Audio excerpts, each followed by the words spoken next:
Hello, Astro Darlings, and welcome to the Golden Astrologer Podcast. Today is Sunday, March 17th in the year 2024. I am Deb McBride, and I am recording this on a beautiful day in Escazú, Costa Rica.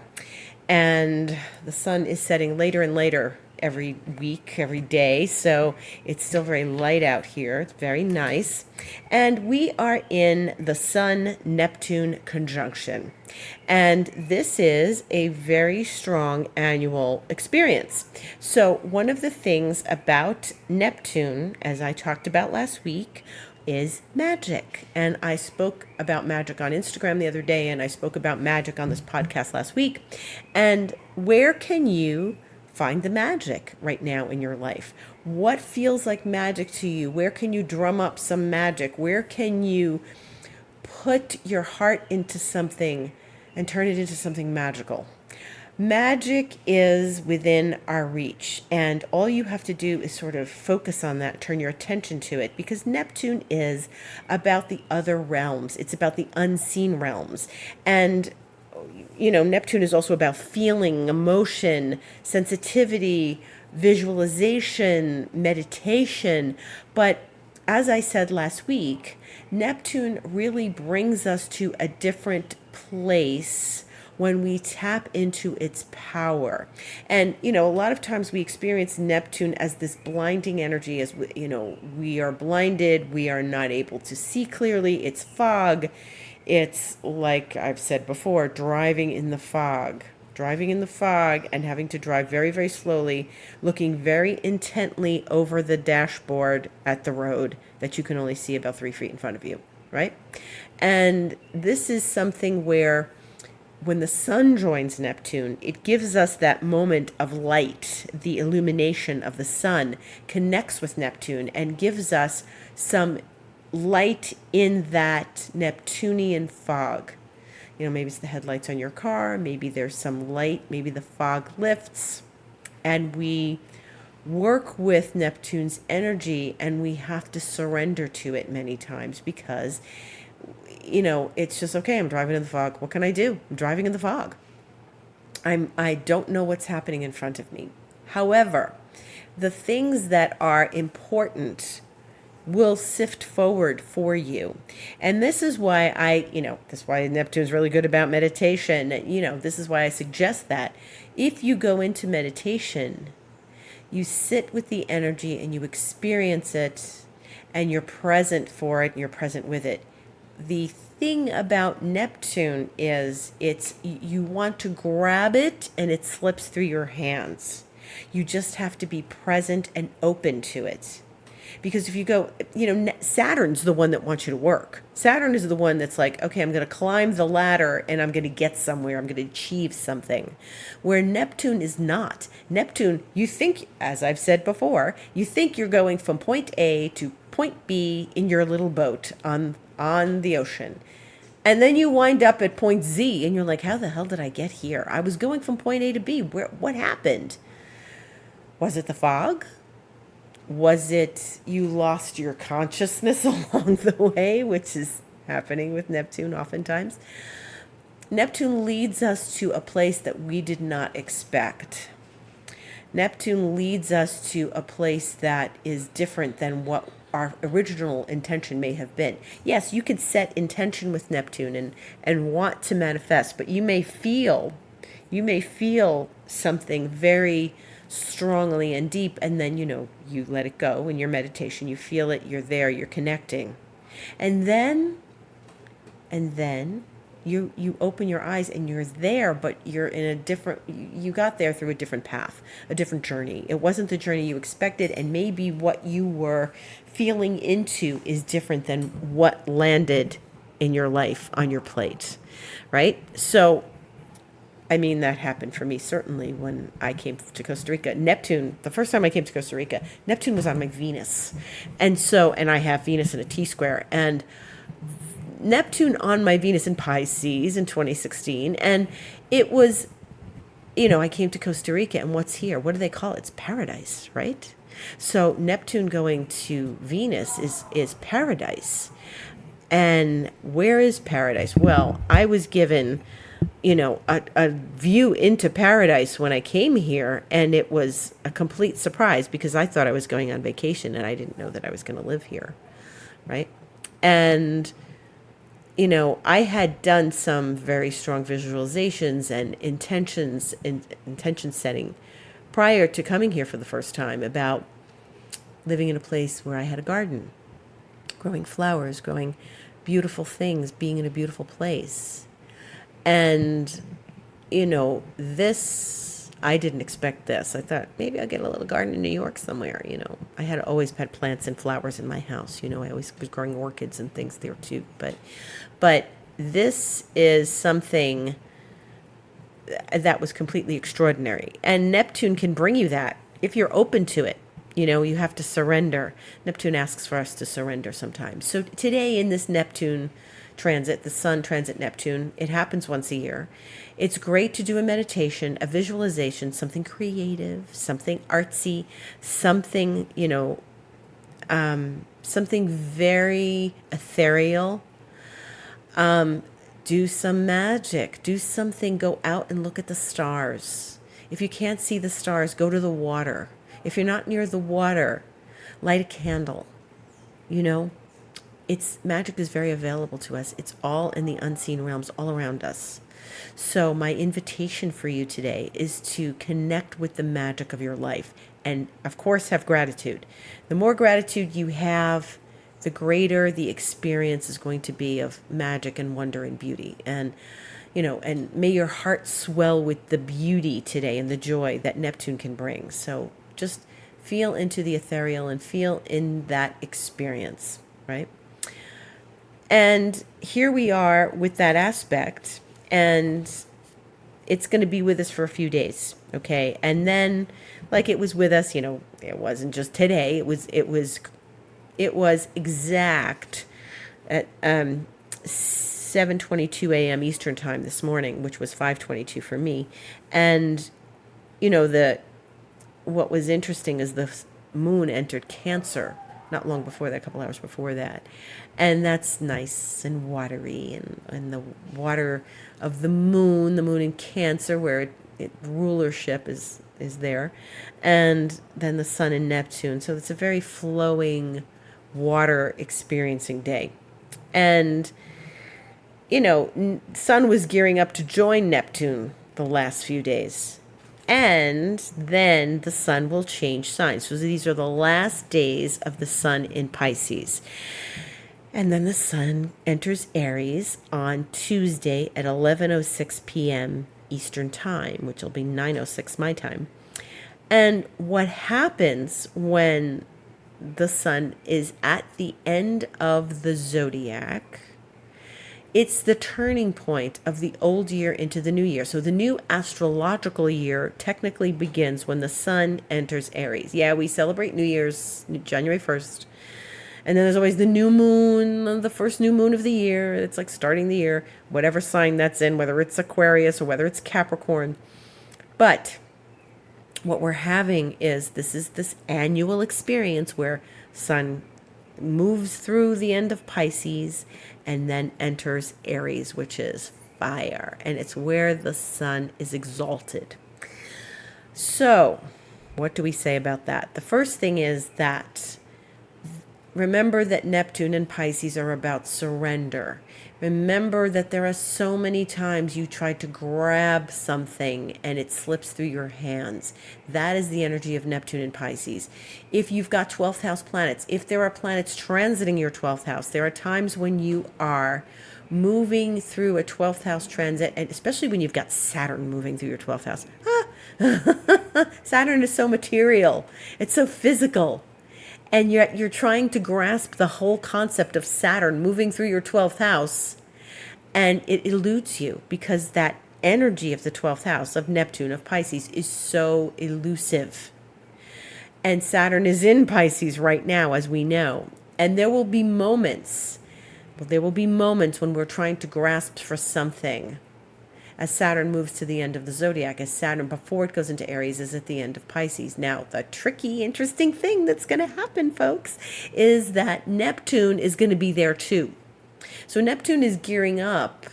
This year, I think it's July, it will get to the very end of Pisces and turn retrograde. So it won't make it into Aries this year, but it's going to get so close to leaving the sign of Pisces. It's going to get really, really close. Not for a few months yet, so we'll talk about it more then. And then move backwards.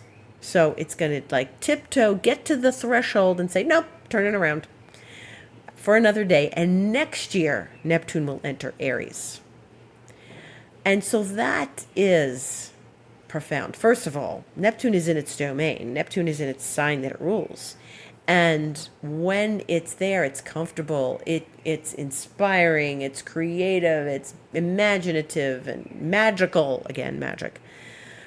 I have no idea what it's going to be like in Aries. That no one on Earth right now has experienced that because it hasn't happened in 168 years or so. So this is really going to be an interesting experience because Neptune is so far removed from the energy of Aries. Oh my goodness, this is going to be some transit and it's going to go on for years. So this is profound, but more on that when it gets there. Saturn is going to get close to that too, but Saturn's going to be in Pisces all year.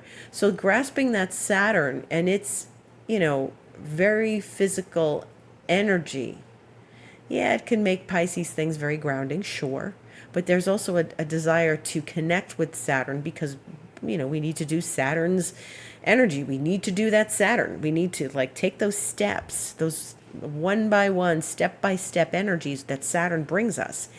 And getting through Pisces with Saturn is complicated because, like I said, it's a very physical energy in a very non-physical place.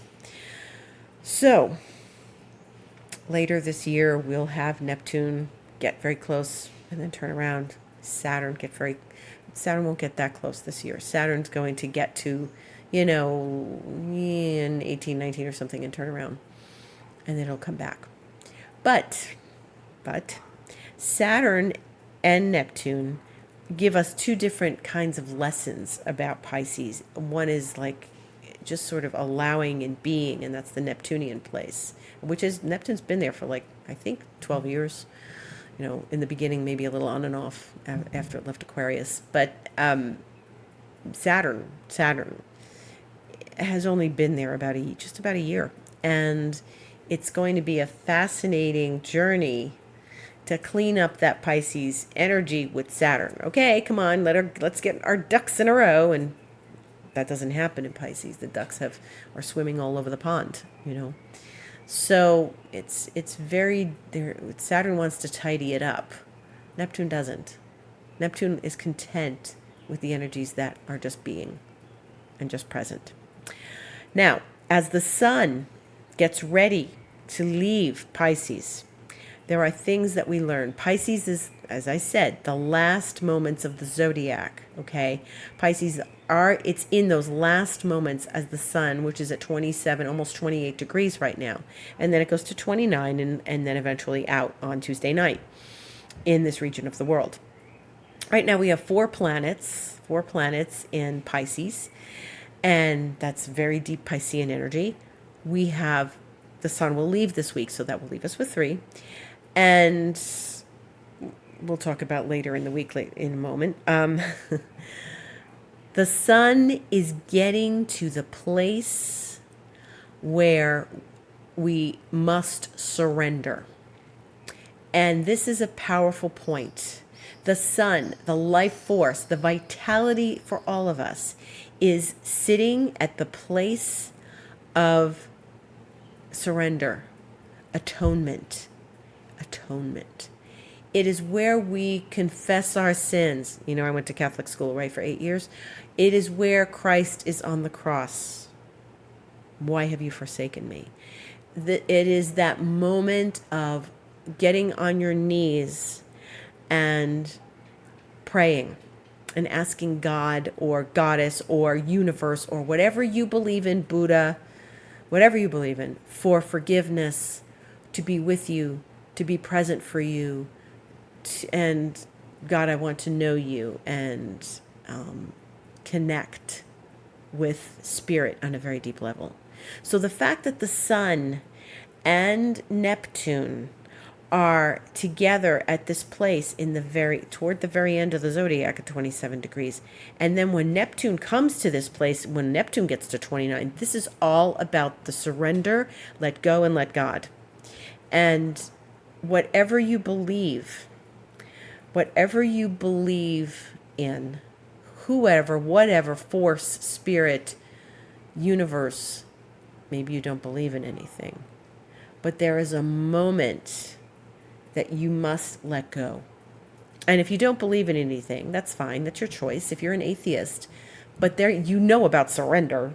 It's just a practical thing in life. Well, I got to let go. I can't do anything about it. And so those moments are what we're talking about over these next few days. I highly advise you to connect with something greater than yourself in these moments, in these next days. Okay? Doesn't matter if you're not religious. Go connect with nature. Nature's greater than all of us, folks. We were here in the garden last night. We were watching this documentary about these volcanologists, if I'm saying that right, and that was like so profound. I didn't catch it from the very beginning. It was in French. It had English and Spanish subtitles. We were watching it, and Monica and Ali was telling me how they've seen it before, but it was fantastic because they were so tapped into their zone of volcanoes and when they would erupt and measuring them and knowing the potential dangers of what happens when a volcano erupts. And like this couple died in a volcano blast in Japan. And they were watching it and they were at a comfortable distance, but it got further than they expected. And it was inevitable that this was going to happen. But they obviously trusted they were really in their life purpose working with volcanoes, which is a phenomenal, very brave work. Very brave work. And so the experience of something so ethereal is profound. Talk about letting go and letting God. These people really just let go, and they allowed nature, which is, a volcano is a violent force of nature. And this is what I'm saying. If you don't believe in a god or a goddess or whatever, go talk to nature, because nature has answers. Nature has all the answers we need, and those people were tapped into the zone of nature in a very profound way. So that was my point about watching volcanologists. So other things are going to happen this week. Venus, which is in Pisces, as I mentioned, is going to connect and conjunct with Saturn on Thursday at 7:09 p.m. Eastern Time. So this is an annual thing also, unless Venus goes retrograde. Venus, and she has to be retrograde with Saturn, she's going to connect with Saturn. Now, in Pisces, this is going to be interesting. This could be this moment of, well, I have to let go because I can't believe in something I believed in before, which is also a Pisces thing. And Venus-Saturn is also about relationships in the way that, sometimes it's about restructuring your relationship. Sometimes it's about looking at the realities of your relationship, taking new responsibility and action maybe in your relationship. Could also be about your kids. Venus is what we love, and it could be a new responsibility that you need to handle with your children. It could be something where you have to step up with your creativity and bring it to the world on a whole new level, make it very material, and take responsibility for the creative drives that are within you. Saturn often makes us do that.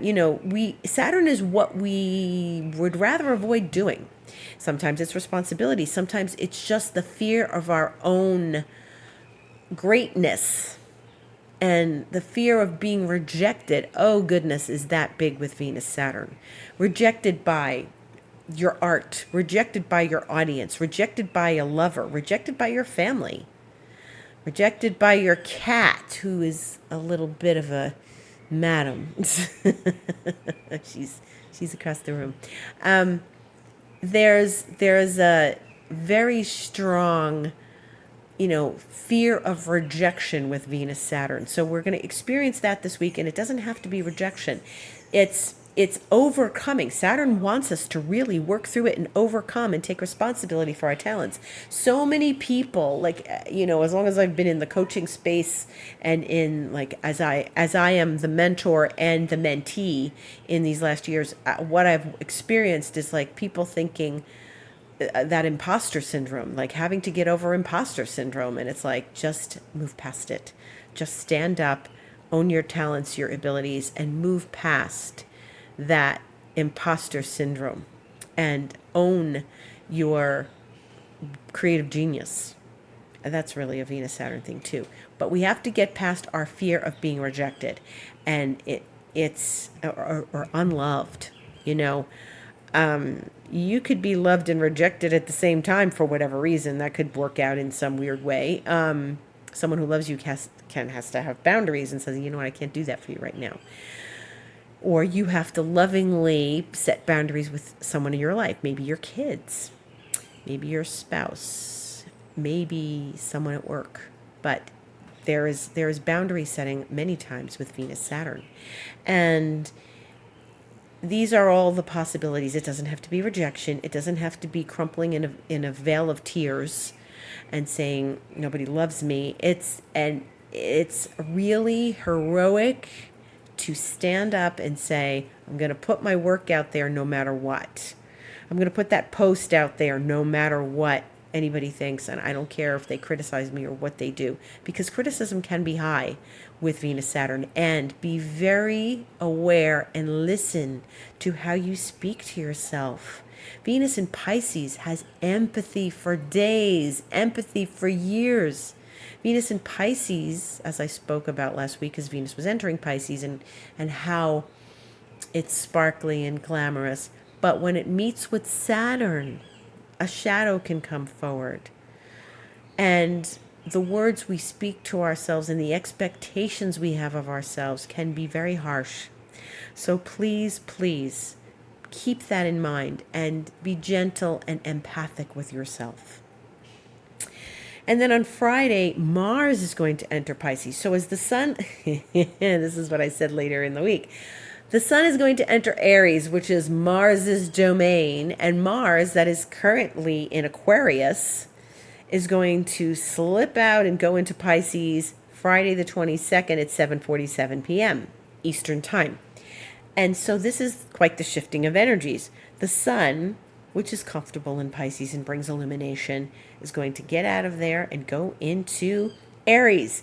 Yeah. And Mars will be in Aquarius for a few days while that's happening. So the sun is I'm going into Aries. I'm ready to rock and roll. I'm ready to do things. And what rules Aries? Mars. So Mars will be shifting into the sign of sort of non-action. Now, this is very interesting because the sun will be disposed of by Mars for a few days. It's always going to be disposed of by Mars while it's in Aries for this month, for the month between March and April. And it's disposed of by Mars because it's in Aries. So the dispositor, Mars, will be in Aquarius, where it's fighting for an ideal and its warrior spirit is high, and it's in that place of uniting people with a passion and a mission in an altruistic sense. And then it floats on into Pisces 4 days later, 3-4 days later.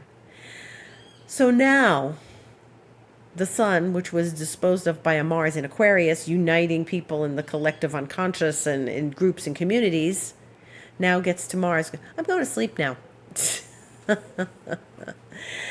And so this doesn't happen very often. Maybe once every 2 years when the sun goes into Aries, Mars happens to be in Pisces.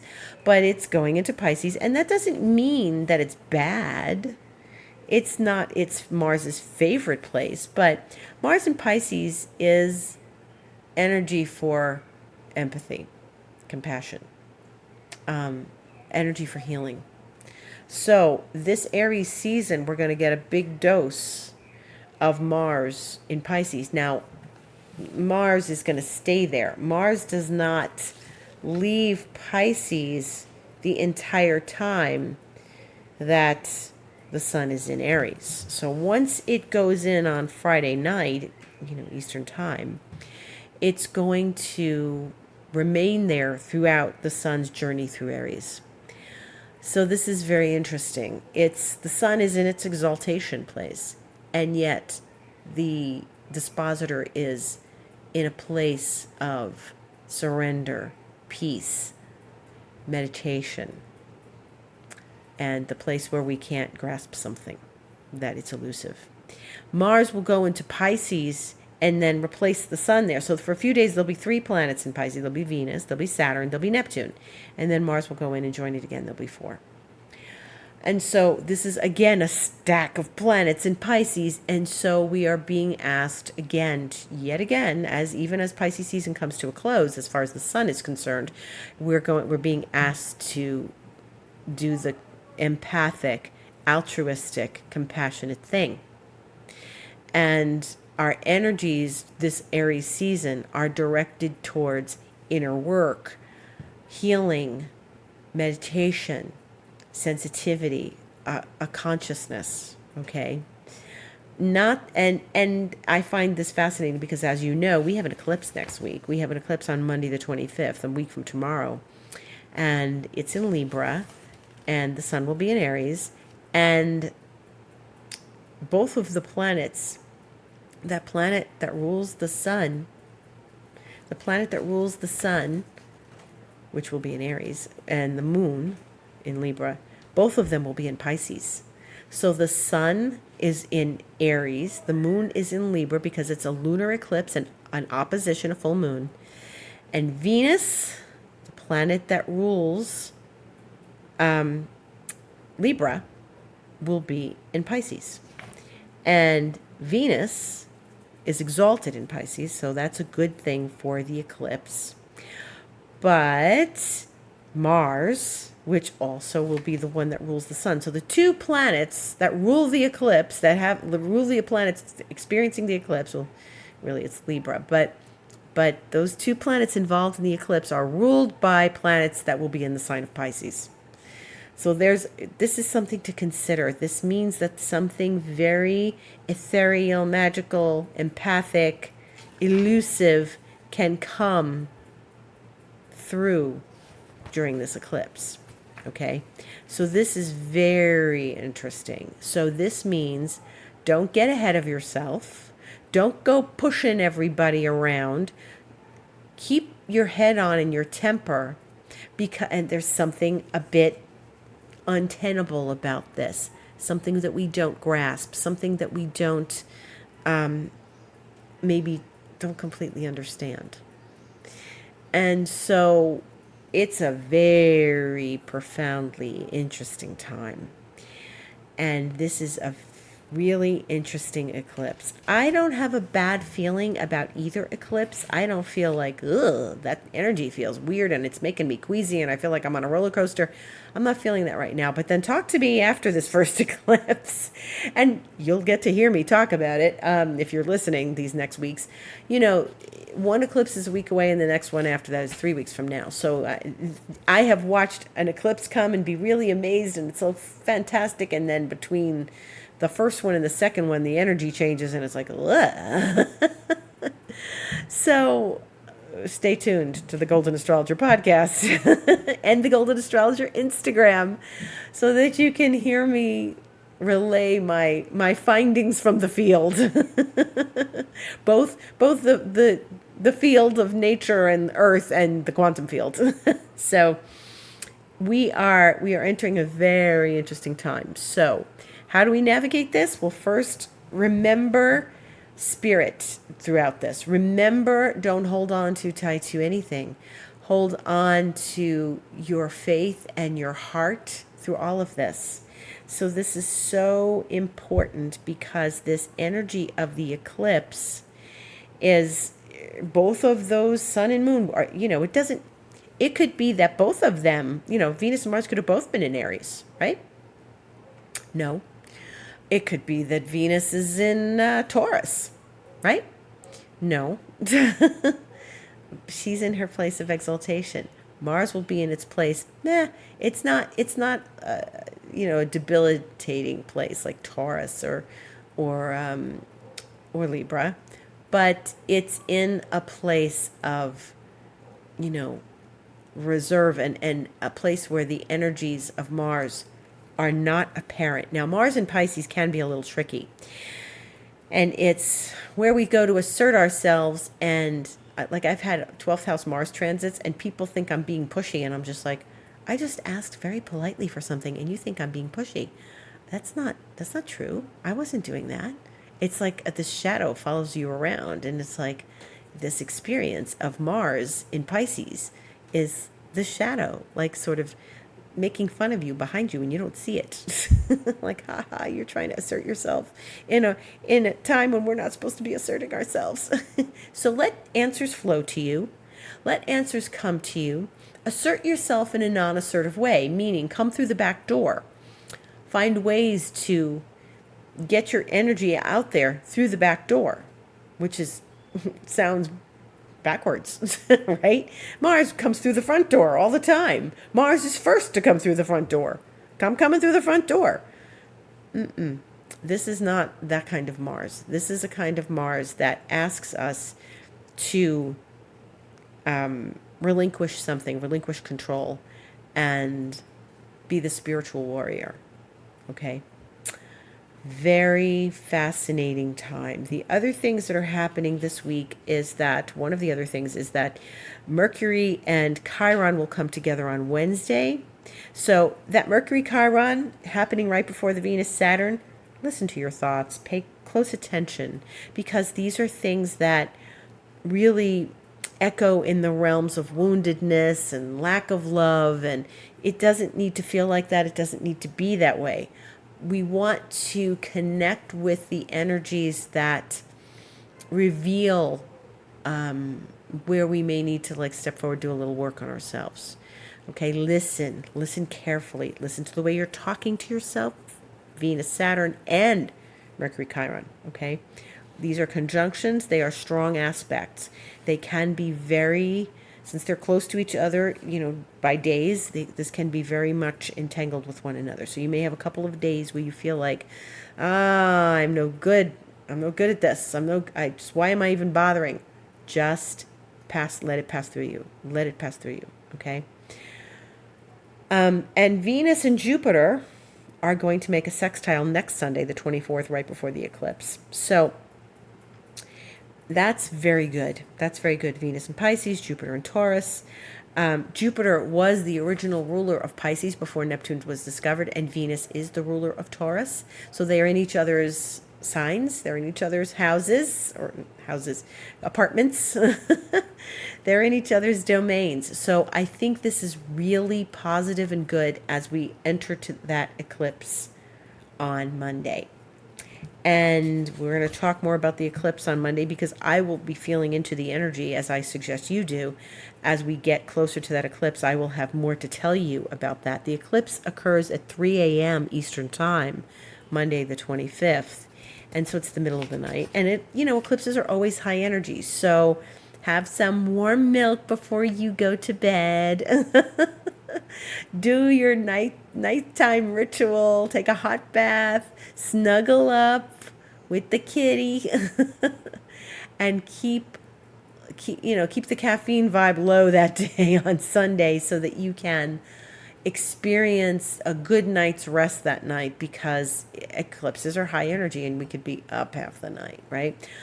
I'm already feeling some of the vibes, because I can hear the birds chirping again. Remember last year when I was reporting back to everyone, well, Pluto's going into Aquarius, and I can feel it because I'm awake every night and I hear the birds chirping every night, because the same time of year the birds here, the Costa Rican thrush, calls in the rain. I think I've talked about this before. It's beautiful. They're chirping, and they have a song that they sing that's essentially, hey, we're calling in the rain. Rain, come on, rainy season, which can start next month. But it's an interesting thing, because I always say, well, isn't the rain going to come whether the birds call it or not? So, okay. But that is the Golden Astrologer Podcast for this week. So I thank you for listening. And if you want to connect with me further, you can connect with me on Instagram. Like I mentioned, Instagram is The Golden Astrologer. My website, thegoldenastrologer.com, where if you go to book online, you can book a variety of sessions with me, whether it's Reiki, whether it's astrology, whether it's a new vision session where we do an emotional clearing, where I use my holographic system.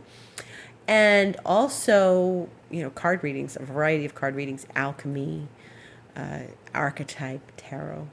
I love the alchemy cards. I love the archetypes too, but the alchemy ones are just so phenomenal.